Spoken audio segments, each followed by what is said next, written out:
So I want to go back to the summer of 2013. This is me on a barge, which happens to be a bar, on the River Thames with some friends.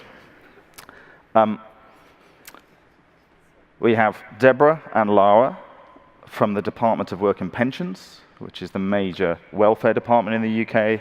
And in the middle is Richard Pope, who's the service and product design genius behind much of the best stuff out of the UK government digital service. And as you may have noticed, we're quite happy. That is Richard looking happy, by the way. Truth be told, we're really quite excited and a bit nervous at the same time. And we've been talking about the fact that we think we may have be experiencing a glimpse of something really quite different. A possibly fleeting glimpse of a different way of designing and delivering and thinking about public services. And we're happy because we're excited, and we're nervous because we suspect, and turns out I suspect we were right, that glimpse may prove fleeting. So we'd come from this room.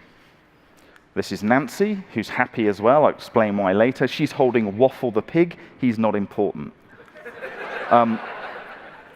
What's important is this is the aftermath of a show and tell, a showcase that happened every week in the middle of an alpha stage of the delivery and design of the UK's foremost policy initiative during this government period, which was universal credit.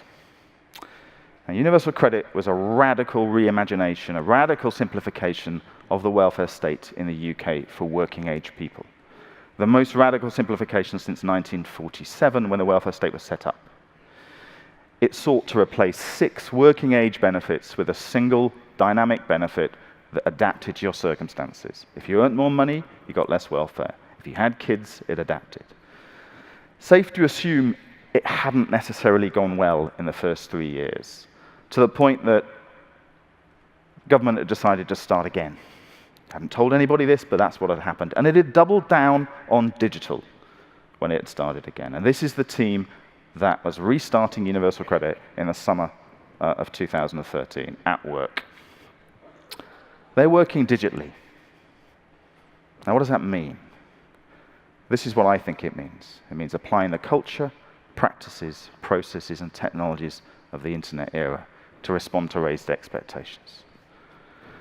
So they're multidisciplinary, this team. There's developers, designers, operations people, user researchers, lawyers, security people. They're working iteratively. They're focusing on user needs. They're listening and observing users all the time and working in weekly sprints. They're iterating the product every week and putting it in front of real users every week for feedback.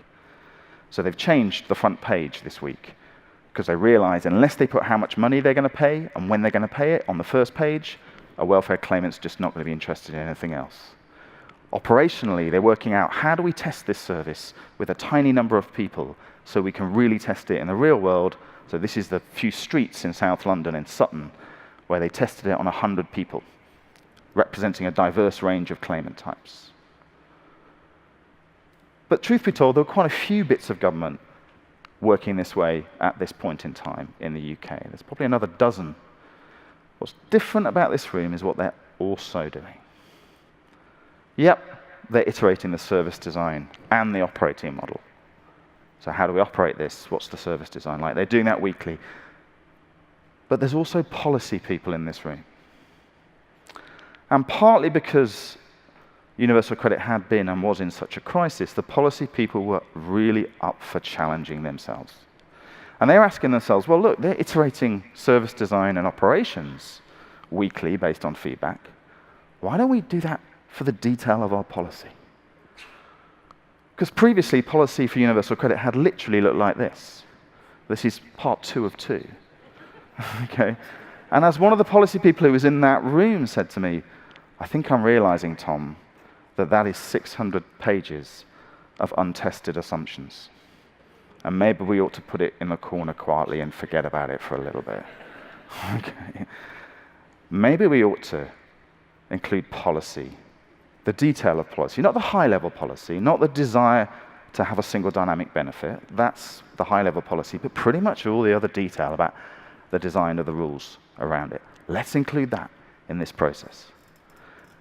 And it's this reality that had us excited in that bar, what that felt like in practice, to have not just the service design and operations up for grabs, up for feedback from real users, to be tested with reality, but the policy too. And that's why Nancy's happy. Because in the background, if there are any Brits in the room, you may recognize several ministers. And in that show and tell, not for the first time, ministers have seen the feedback on detail of policy from real users and changed the policy in response on a weekly cadence. And ministers, I have to say, kind of enjoyed it. They got to see reality, which is always useful if you're a politician.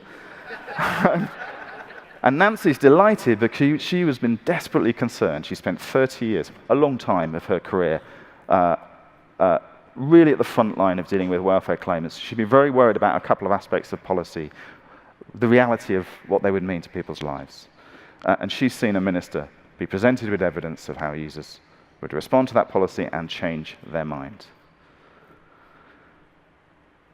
What the team were doing collectively, policy, service design, and operations, were having the freedom to really get to the heart of this digital way of working, which is asking yourself as a team, given our intent, given the high-level intent, what's our riskiest assumption, and what's the quickest way we can experiment to test that assumption in the real world? Be that assumption policy, service design, or operations. Usually you don't get to play with the policy bit.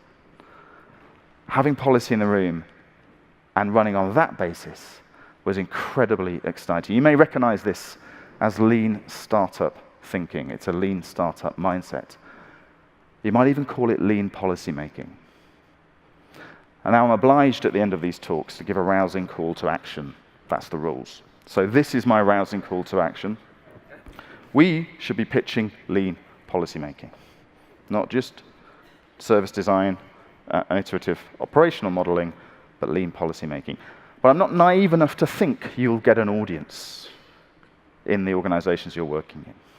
I suspect I know full well that if you pitch that kind of way of working, given the dominant caste system where policy people are at the top of the tree in most public services, you'll get treated like nutters, like lunatics. And so what I'm actually going to tell you to do is find yourself the right politician first, who will give you a hearing. And on that note, it's a real privilege to hand over to Francis Maud, without whom nothing that GDS achieved would have been remotely possible. Nothing at all. So on that note, Francis Maud, thank you very much.